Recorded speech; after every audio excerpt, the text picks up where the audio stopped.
La panne financière, pas très étonnante, du narratif mainstream. L'état profond est dans le pétrin financier. Toute leur structure pour maintenir le narratif est en train de s'effondrer à cause de ce que Trump et Musk font avec le département de l'efficacité gouvernementale. En anglais, ça donne Doji. En français, ça donne DEG. C'est bien aussi DEG. Ils sont DEG.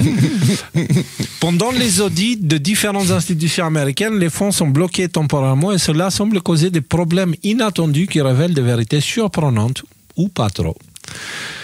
La semaine passée, on a parlé des journalistes indépendants qui ne l'étaient pas vraiment. Okay?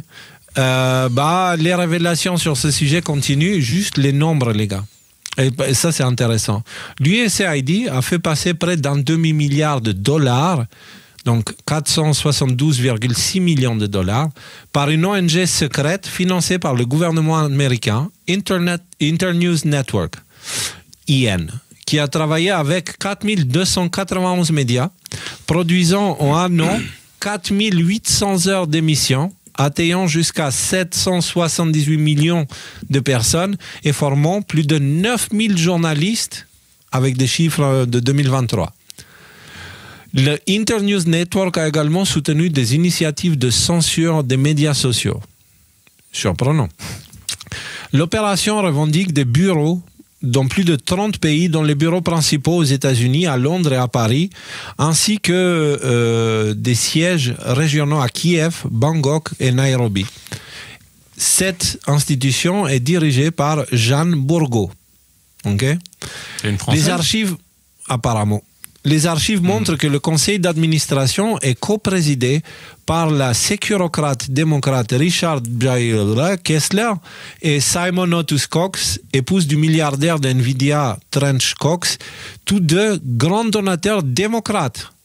En 2023, soutenu par Hillary Clinton, Bourgault a lancé un fonds Internews Network de 10 millions de dollars à la Clinton Global Initiative.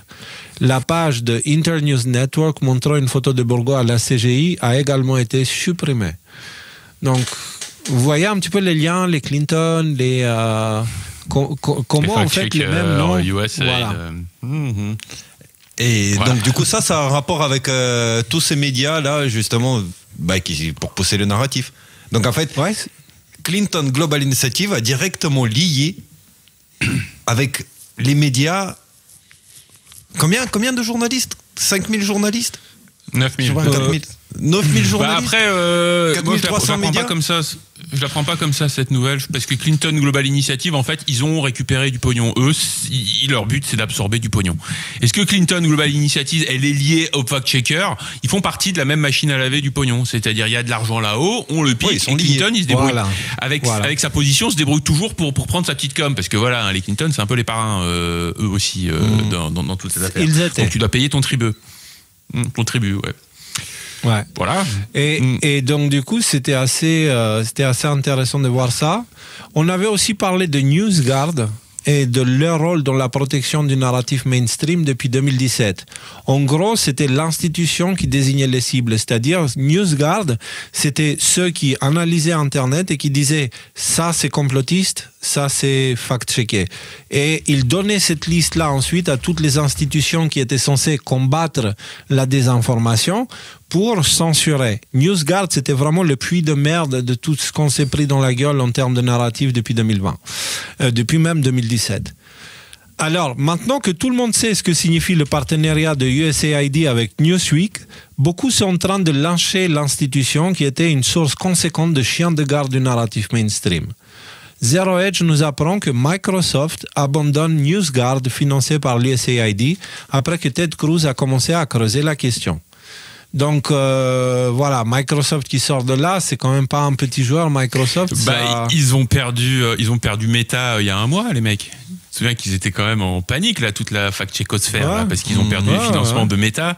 Donc Meta, Facebook, Instagram et compagnie quoi. Et là maintenant c'est un deuxième géant de la technologie qui les lâche. Donc il va falloir faire de la reconversion professionnelle, je pense. Je vais appeler William Orduro, lui dire s'il cherche du taf, on va l'embaucher, on va le mettre à nettoyer les salles de bain. Et du coup, on a un extrait de l'article. Microsoft a abandonné NewsGuard, une organisation de fact-checking de gauche avec laquelle il s'est associé et qui a aidé l'industrie de la publicité à justifier des listes noires pour des sites de médias conservateurs indépendants tels que Zero Hedge ou les décodeurs, ADNM, etc. etc. On était bien noté, non, chez NewsGuard, on était rouge foncé. Infrarouge. Alors, après ce désastre-là, on a ce genre de nouvelles. On apprend que le démantèlement de l'USAID par Trump révèle que l'AFP, l'agence des fils de péripatéticienne, a reçu au total près de $300 000 de la part de l'agence américaine. Au total, l'AFP a reçu près de $10 millions pour des contrats passés avec des agences fédérales américaines. Voilà, l'AFP donc touchait un petit peu d'argent des États-Unis. Bon, c'est un combien? Voilà. C'est 10, 15, 17 ans. 10 millions, ouais, 10 millions, 17 ans, ouais. Bon, quand même. Elon Musk et Trump qui parlent de Reuters. Okay. Qu'est-ce qu'on apprend avec Reuters? Il faut qu'on le lise là parce que voilà. Reuters a reçu bien plus d'argent que cela de la part d'organisations gouvernementales américaines, donc les 9 millions qu'il est question dans le poste de Trump, mais par le biais de diverses filiales et intermédiaires afin de dissimuler la manière dont il recevait l'argent. Donc en gros, il te dit que Reuters a reçu 9 millions et Musk qui te dit, en fait, non, 9 millions c'était la USAID. Mais ils ont reçu beaucoup plus que ça à travers différentes filiales et intermédiaires pour cacher les origines des fonds. Donc, ouais, Rudy? Ben non, mais parce que là, c'est pas 9 millions en tout qu'ils ont, si tu mets le tweet directement de Trump, Thierry, s'il te plaît. Là, ils ont pris 9 millions pour financer une étude sur la tromperie de la population à grande échelle. Voilà, tromper la population à grande échelle. Je pense que, voilà, bon, déjà, ça veut dire que cette étude, 9 millions, donc les autres études, on n'a pas les chiffres ici, mais aussi Reuters, donc Reuters, agence de presse sérieuse et respectable qui donne le là de ce qui se passe dans le monde, en fait, étudie la tromperie et le mensonge à grande échelle, l'ingénierie sociale, en fait, quoi. Donc, la dernière phrase de Trump, ça veut dire quelque chose. Give back the money. Rendez l'argent. Ouais, ça me rappelle quelque chose. Marianne, Rudy Reichstadt. Elle est pour toi, ça. Rends l'argent. Rendez l'argent. Moi, ça quand même me fait penser, c'est que AFP apparemment touche de l'argent du gouvernement américain. Reuters aussi. Et vous savez que ce sont des sources les plus importantes de tout le narratif mainstream. 99% des articles que vous lisez sur Internet qui vous disent le virus est sorti de l'anus d'une chauve-souris qui s'est fait voilà, avec un pangolin et je sais pas quoi. Cela... AFP. Tout, si vous prenez, vous regardez les sources, ça va être AFP, Reuters, dans l'écrasante majorité des cas. Dans certains cas, ça va être l'agence P. Okay, donc c'est l'agence des prostituées directement, pas l'agence des fils de prostituées, tu vois. On fait la séparation, on est sérieux, nous on fait ça vraiment bien. Et après, il y a d'autres investigateurs indépendants. Une affaire de famille. Exactement, voilà. Mais on est là, hein, Apocalypse 17, allez lire, ça parle de prostituées et tout, donc on est à fond dedans. Mais on apprend ça. Et on apprend aussi, à travers Françoise Lino, qui nous dit la corruption des fact-checkers éclate au grand jour. On va le lire ici. L'USAID a financé l'International Center for Journalism pour former des fact-checkers à travers le monde, dans la France. Les bras m'en tombent. C'est pas comme si on avait dit ça genre 50 fois depuis 2020, tu vois. Et je peux plus lever mes bras, ils sont tombés là. Je peux pas. Si tu prends la photo en bas à droite, il y a directement les noms de Conspiracy Watch qui sont nommés, donc c'est quand même, faut leur faire... voilà. Les surligneurs. Vrai ou faux? Ah, attends, vrai ou faux? Julien... On a les effets spéciaux.